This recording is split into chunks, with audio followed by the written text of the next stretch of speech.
En 24 horas lo perdí todo. A mi esposo, a mi familia y a todos mis amigos. Me expulsaron como si fuera una criminal. Mi único crimen, descubrir el terrible secreto que mi iglesia había estado ocultando durante años. Si usted cree en Dios, pero desconfía de los hombres que dicen hablar en su nombre, esta historia es para usted. Hola, mis queridos. Me llamo Sofía. Tengo 72 años y nací aquí, en la hermosa Perla Tapatía, Guadalajara, en 1953. Hoy quiero compartir con ustedes una historia que he guardado como una brasa ardiente en lo profundo de mi corazón por más de 30 años. Una historia sobre la fe, sobre descubrimientos que te desgarran el alma y sobre cómo a veces las mismas personas que afirman hablar en nombre de Dios son las que construyen un trono sobre sus mandamientos más sagrados.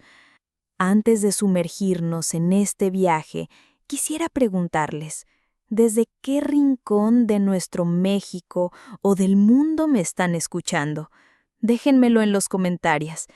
Me llena de una calidez especial saber que mi voz viaja y encuentra eco en tantos lugares. Y si pueden, regálenme un me gusta y suscríbanse al canal. Le dan un impulso enorme a esta viejita para seguir desahogando el alma y contando sus historias. La historia que voy a contarles explotó cuando yo tenía 35 años. Corría el año de 1988 y yo era una devota miembro de la congregación. Creía con una certeza ciega que había encontrado la verdad absoluta que caminaba entre el pueblo elegido por Dios. Qué poco sabía yo que detrás de las paredes impecables de nuestro salón del reino se escondían secretos tan oscuros que harían temblar los cimientos de todo lo que yo creía. Y la ironía más cruel de todas, fui expulsada por hacer exactamente lo que ellos siempre predicaron, leer la Biblia y buscar la verdad. Todo comenzó en 1973. Dos señoras tocaron a la puerta de mi casa una mañana de sábado. Yo tenía apenas 20 años y llevaba 2 de casada con Rogelio, mi primer y único novio. Un hombre bueno, de pocas palabras, que trabajaba sin descanso en una de las tenerías de la ciudad. Vivíamos en una casita modesta, pero nuestra en Zapopan, que siempre olía a café de olla y a las jacarandas en flor de la calle. Cuando aquellas 2 mujeres, una mayor y otra de mi edad, me preguntaron si no me gustaría conocer la verdad sobre Dios, algo dentro de mí, una sed que no sabía que tenía, se despertó. Yo siempre fui una persona espiritual. Mi madre me crió católica, pero sentía que me faltaban piezas del rompecabezas, ¿saben? Como si hubiera preguntas gigantescas que nadie lograba responderme. Empezamos los estudios bíblicos cada martes a las 2 de la tarde. Yo preparaba un cafecito, servía unos polvorones caseros y nos sentábamos en la mesita de mi sala a estudiar aquellos libritos coloridos que traían. Rogelio al principio se mostraba escéptico, pero la curiosidad le ganó y comenzó a participar. Él era un hombre sencillo, pero cuando las hermanas hablaban del paraíso en la tierra, de un futuro sin guerra, sin muerte, sin dolor, yo veía cómo le brillaban los ojos. En un año ya estábamos asistiendo a la iglesia. Quedaba en una casona adaptada en la colonia Chapalita, con ese olor característico a cera para pisos y a libros nuevos. Tenía unas 60 sillas perfectamente alineadas, un pequeño estrado al frente con un púlpito de madera oscura. Las paredes pintadas de un blanco inmaculado estaban adornadas con ilustraciones de la revista Atalaya, que reflejaban un orden y un silencio casi celestiales. Fue allí donde conocimos a los Herrera. la familia que se convertiría en el eje de mi existencia y finalmente en la causa de su destrucción. El hermano Mateo Herrera, el patriarca, era un hombre de unos 50 años, de porte distinguido y cabello impecablemente peinado. Siempre vestía de traje oscuro, incluso bajo el sol aplastante de Guadalajara. Su esposa, la hermana Elvira, era una dama elegante, de voz suave y una sonrisa perpetua. Tenían 3 hijos pequeños que eran modelo de comportamiento. Eran, a todas luces, la familia perfecta, el estandarte de la congregación. El hermano Mateo irradiaba una autoridad que te imponía. Cuando hablaba, todos contenían la respiración para escucharlo. Se sabía la Biblia de memoria, citando versículos sin titubear y explicando profecías complejas con una sencillez que me dejaba asombrada. Este hombre, pensaba yo, realmente tiene el Espíritu Santo de Dios. Nuestras vidas dieron un giro de 180 grados. Dejamos de celebrar cumpleaños y Navidad. Las fiestas patrias se volvieron pecado. Rompimos lazos con familiares que no aceptaban la verdad. Perdí amigas de infancia que me llamaron fanática, pero no me importaba. Estaba convencida de que estaba en el único camino correcto. La organización nos enseñaba que el mundo estaba bajo el yugo de Satanás y que solo los testigos de Jehová serían salvados en el Armagedón. Un año después, en 1975, me bauticé. Lo recuerdo como si fuera ayer. Entré en aquella piscina improvisada en el salón de asambleas. El hermano Mateo fue quien me bautizó, y al salir del agua me sentí completamente renacida. Estaba segura, sin una sombra de duda, de que pertenecía al pueblo de Dios. Rogelio se bautizó 3 meses después. Nuestra rutina era intensa, reuniones los martes y jueves por la noche y los domingos por la mañana. Los sábados por la mañana, a predicar de casa en casa. Llegué a dedicar 20 horas a la semana a las actividades de la organización y amaba cada segundo. Sentía que estaba sirviendo a Jehová, que estaba salvando vidas. En 1975, cuando la organización anunció que el fin estaba a la vuelta de la esquina, vendí mi pequeña tienda de abarrotes para dedicarme por completo a la predicación. ¿Para qué acumular tesoros en la tierra si el Armagedón era inminente? Muchos hermanos hicieron lo mismo. Dejamos de hacer planes a futuro. Algunas familias ni siquiera inscribieron a sus hijos en la escuela. Pero 1975 pasó y el mundo siguió girando. Nada sucedió. La organización explicó que había habido un ajuste en el entendimiento. Algunos se desanimaron, otros se fueron, pero mi fe se mantuvo firme. Dios tiene sus tiempos, no los nuestros, pensé. Fueron años hermosos, no voy a mentir. Me sentía amada, protegida, parte de una hermandad mundial. En las asambleas de distrito era emocionante ver a miles de hermanos todos unidos por la misma fe, tratándose con un amor genuino. Cantar aquellos cánticos, escuchar los discursos que te blindaban la fe, ver los dramas bíblicos, todo era edificante. Me convertí en precursora regular, dedicando 90 horas al mes a predicar, dirigir estudios bíblicos, ayudar a las nuevas y limpiar el salón del reino. Era respetada, un ejemplo de dedicación. El hermano Mateo siempre me elogiaba en público. Rogelio también progresó, llegando a ser anciano. Estábamos en la cúspide de nuestra vida espiritual. Habíamos perdido mucho, sí, pero la familia espiritual que habíamos ganado parecía compensarlo todo. Pero ya saben cómo es la vida, mis queridos. A veces las apariencias son solo un decorado frágil. Y fue justo cuando me sentía más segura en mi verdad que empezaron a aparecer las primeras grietas en esa fachada de perfección.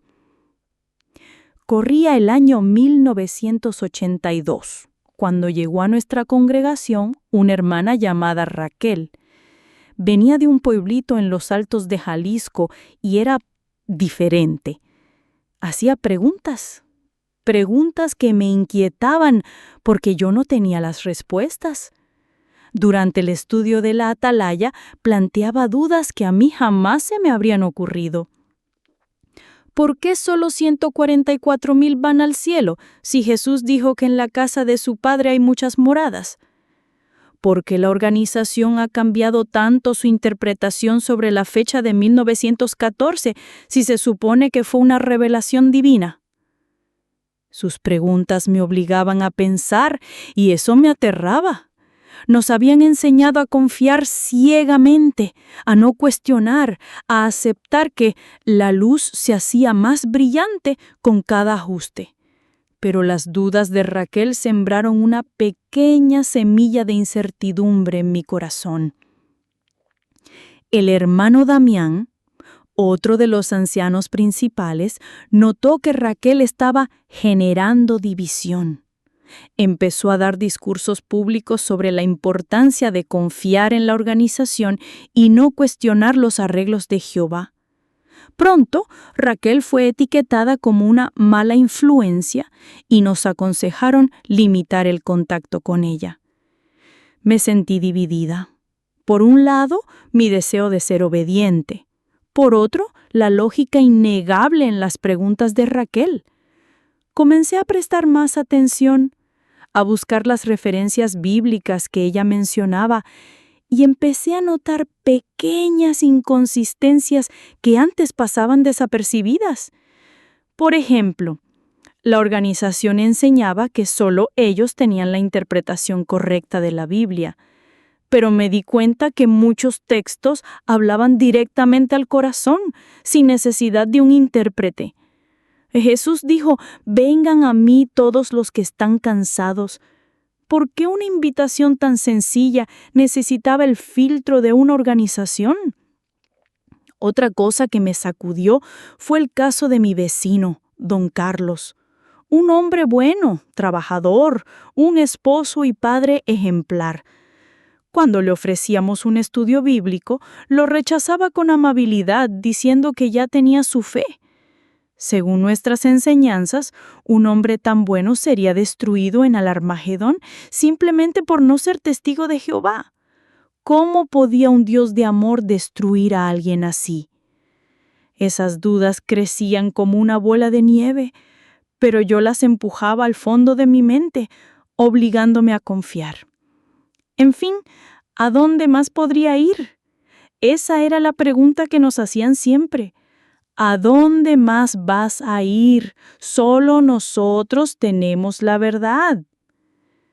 En 1985 ocurrió una tragedia que me impactó profundamente. Una joven de la congregación, Lorena, de apenas 20 años, tuvo un accidente de auto y necesitaba una transfusión de sangre urgente. Sus padres, siguiendo la doctrina de la organización, prohibieron el procedimiento. Lorena falleció. En el funeral, el hermano Damián habló de cómo ella había sido fiel hasta la muerte y había ganado la corona de la vida. Todos lloraban y decían que ya estaba en el paraíso. Pero yo no podía dejar de pensar, ¿de verdad Dios quería que una joven muriera por no aceptar sangre? Jesús sanó en sábado, quebrantando la ley judía, y dijo que el sábado se hizo para el hombre, no el hombre para el sábado. ¿No aplicaba el mismo principio aquí? Estas preguntas me atormentaban. Le oraba a Jehová para que alejara esas dudas pensando que eran tentaciones de Satanás. Aumenté mis horas de predicación, me emergí en la rutina para no tener tiempo de pensar. Pero el destino, o quizás Dios, tenía otros planes. En 1986, una familia se mudó de Monterrey a nuestra congregación, los Valdivia. El patriarca era el mismísimo hermano Mateo Herrera, quien regresaba a Guadalajara después de servir en otra región. Su esposa Elvira y su hija adolescente Daniela completaban la imagen de familia perfecta. El hermano Mateo y el hermano Damián se hicieron inseparables. Parecían grandes amigos, y yo pensaba qué bendición tener a hombres tan dedicados guiando a la congregación. Pero empecé a notar algo extraño.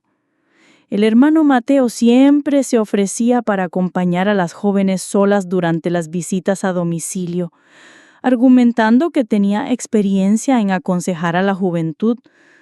Su esposa siempre lo apoyaba, diciendo que su esposo tenía un don especial. Varias jóvenes comenzaron a tener reuniones especiales con él. Él decía que eran estudios más profundos, preparación para el servicio, cosas así. Estas reuniones siempre ocurrían en lugares discretos cuando sus familias no estaban. La biblioteca del Salón del Reino, un cuarto al fondo de su casa. La primera en buscarme fue Verónica, una jovencita de 17 años a quien conocía desde niña. Llegó a mi casa un día deshecha en llanto diciendo que necesitaba hablar conmigo, pero que tenía pánico. Con un esfuerzo sobrehumano, me confesó que el hermano Mateo estaba haciendo cosas inapropiadas durante sus estudios especiales. Me quedé helada. Un escalofrío me recorrió la espalda. No podía, no quería creerlo. Un hombre de Dios, un pilar de la congregación, haciendo algo así. ¿Posible? Pero Verónica estaba destrozada. No mentía. Me contó detalles que prefiero no repetir, pero que me dejaron con el corazón hecho un nudo y una rabia que nunca había sentido. Le dije que debíamos contárselo a los otros líderes, que esto no podía quedar así. Pero ella me sujetó del brazo, desesperada. «No, por favor», suplicó. «Él me dijo que si hablaba, me expulsarían por calumniar a un siervo de Dios. Dijo que nadie me creería y que perdería a mi familia para siempre». Ahí comprendí la monstruosa magnitud del problema. El hermano Mateo no solo abusaba de las jóvenes, sino que usaba la propia estructura de la iglesia como un arma para silenciarlas. Y lo peor, no era la única. En los días siguientes, otras jóvenes vinieron a mí. Mónica, Adriana, Paulina, todas con historias idénticas, todas aterrorizadas, todas convencidas de que serían ellas las castigadas si denunciaban. No podía dormir. ¿Cómo era posible que esto ocurriera en la organización pura de Dios? ¿Cómo podían hombres que subían al púlpito a dar sermones sobre moralidad estar cometiendo estas atrocidades? Supe que había llegado el momento. No podía seguir callada. No podía proteger la reputación de una organización a costa del alma de niñas inocentes. Decidí hablar con el hermano Damián. El martes siguiente, después de la reunión, le pedí hablar en privado. Mi corazón latía como un tambor de guerra. Mis manos sudaban frío. Sabía que lo que iba a decir lo cambiaría todo. Nos sentamos en la pequeña biblioteca. El hermano Damián me miró con su calma habitual. «¿Qué te preocupa, hermana Sofía? Te noto algo abatida últimamente». Respiré hondo y solté todo. Le hablé de las jóvenes, de los actos del hermano Mateo, de su sufrimiento silencioso. Con cada palabra veía el rostro de Damián transformarse. Primero sorpresa, luego preocupación y finalmente una expresión fría, calculadora que no logré comprender. Cuando terminé, Hubo un silencio que pareció una eternidad. Él tamborileaba los dedos sobre el escritorio. Hermana Sofía, estas son acusaciones de una gravedad extrema. ¿Estás absolutamente segura? Completamente, le respondí. Las chicas están devastadas. Debemos protegerlas. Entonces dijo algo que me heló la sangre. Mira, hermana, el hermano Mateo es un pilar de esta congregación, un siervo ejemplar. A veces las jovencitas pueden malinterpretar gestos de cariño paternal. Quizás sea eso lo que sucedió. No podía creerlo. Hermano Damián, con todo respeto, no es una mala interpretación. Son actos específicos, detallados, que estas niñas no inventarían. Pero él negó la cabeza. Hermana, tú sabes que la Biblia dice en Timoteo que no podemos aceptar una acusación contra un anciano si no es por el testimonio de 2 o 3 testigos. Además, debemos proteger la reputación de la congregación a toda costa. En ese instante lo entendí. No iba a hacer nada. Le importaba más la imagen de la iglesia que el bienestar de las víctimas. Insistí, regué, supliqué, pero fue inútil. Déjalo pasar, hermana. Ora a Dios, confía en la organización. Si hay algo malo, Jehová lo arreglará a su debido tiempo. Salí de esa reunión sintiendo que el suelo se abría bajo mis pies. ¿Cómo era posible? ¿Cómo un hombre que yo respetaba podía ser tan cruelmente indiferente? ¿Cómo podía proteger a un predador en lugar de las víctimas? En los días siguientes, hice algo que nunca había hecho. Empecé a cuestionar todo. Si la organización estaba tan equivocada en esto, ¿en qué más lo estaría? Empecé a leer la Biblia, pero esta vez sin las gafas de la atalaya. La Biblia pura y dura.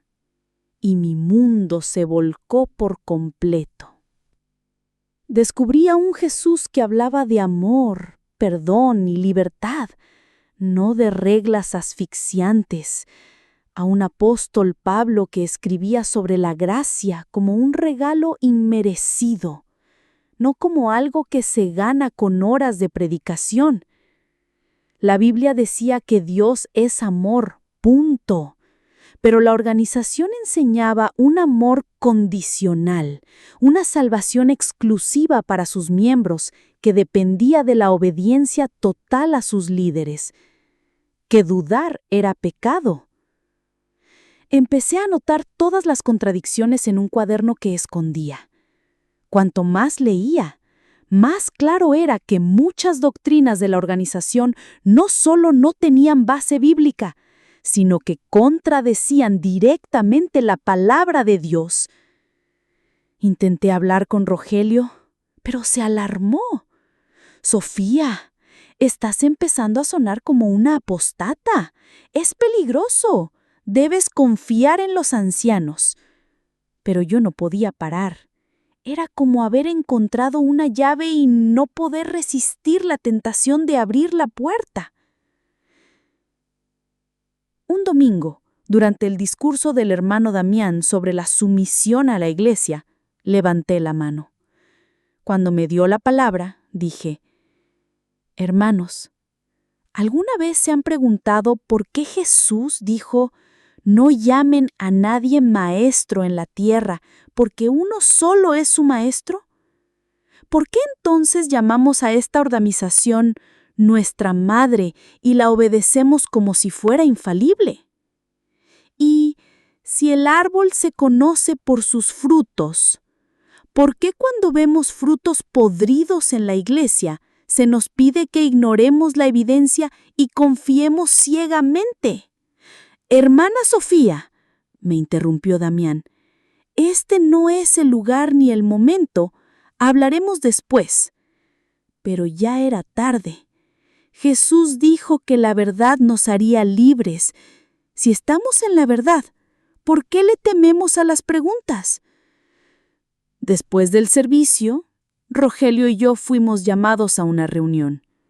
Hermana Sofía, dijo Damián con frialdad, es evidente que usted está siendo influenciada por fuerzas oscuras. Estas preguntas son típicas de los apóstatas. Deténgase ahora mismo o será expulsada.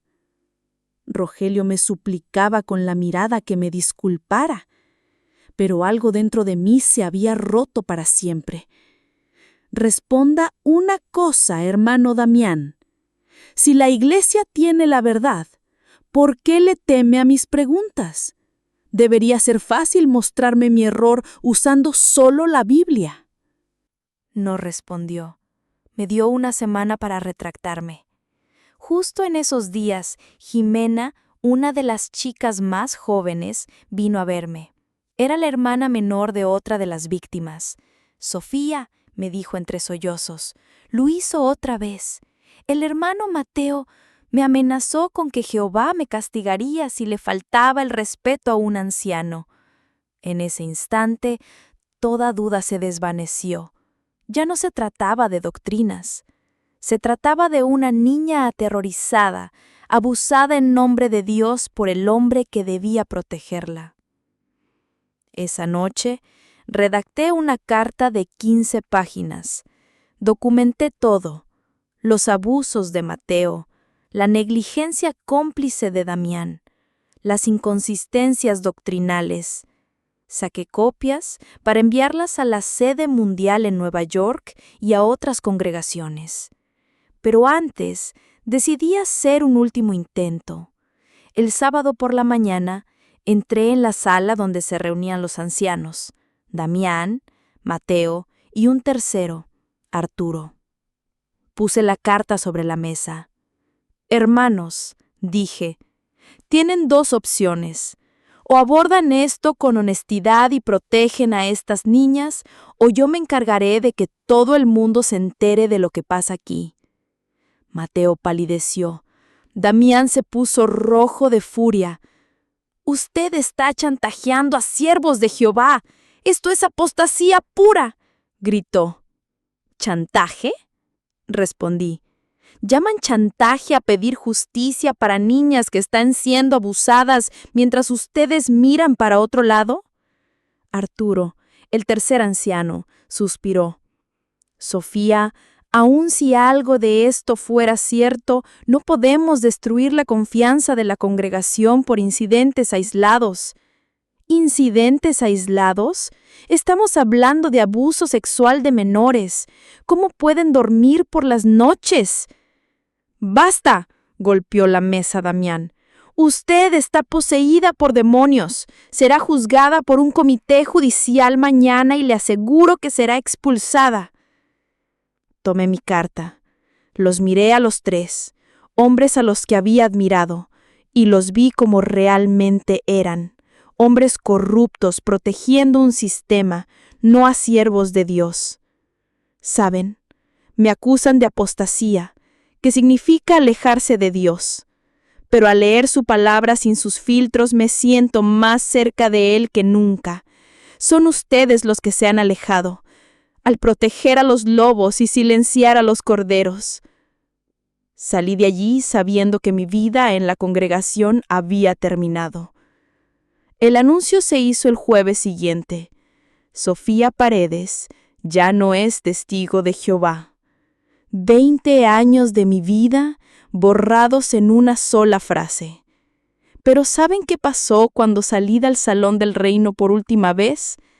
Afuera me esperaban 5 jovencitas: Verónica, Mónica, Adriana, Paulina y una más que ni siquiera sabía que también era víctima.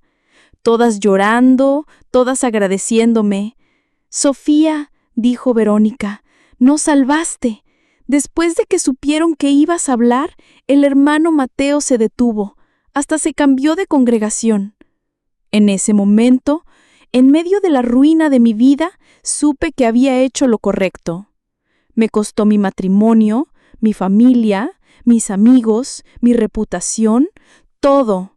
A los 35 años estaba sola, sin dinero, sin carrera y con el corazón destrozado.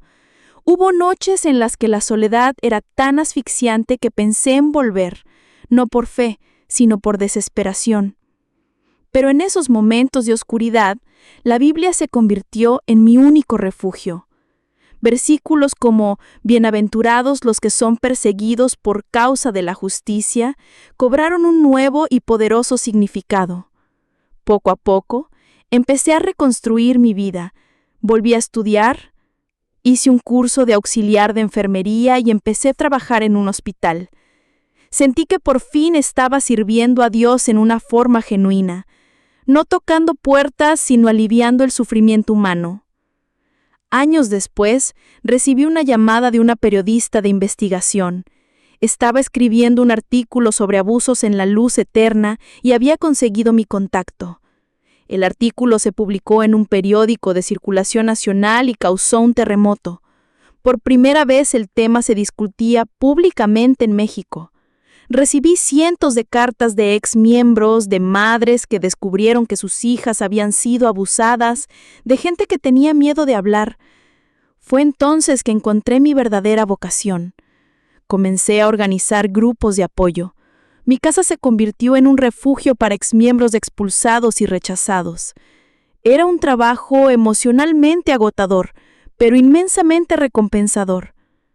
A través de esta red conocí a Andrés, un hombre que había sido pastor por 20 años antes de descubrir las mismas mentiras que yo. Él también lo había perdido todo. Nos enamoramos y nos casamos, rodeados de nuestra nueva familia, una familia no de sangre ni de religión, sino de corazón. Juntos, fundamos una organización no gubernamental para ayudar a víctimas de todo tipo de abuso religioso. Nuestro trabajo creció. Nos llamaron de universidades, de otros países. En 2018 fui invitada a hablar en una conferencia sobre libertad religiosa en la ONU en Ginebra. Nunca imaginé que una mujer sencilla de Guadalajara, expulsada de su iglesia por leer la Biblia, estaría un día hablando ante diplomáticos del mundo sobre la importancia de proteger a los niños del abuso religioso. La libertad religiosa, dije de ese día, no puede ser un escudo para proteger a los abusadores. El derecho a practicar una fe termina donde comienza el derecho de un niño a estar seguro. Pero la verdadera libertad es una divinidad. Está disponible para todos los que la buscan con un corazón sincero. Gracias por acompañarme en este viaje. Si esta historia te ha tocado, por favor compártela. Nunca sabes a quién podría darle el valor que necesita para dar el primer paso hacia su propia libertad. Cuídense mucho, mis queridos. Nos vemos pronto.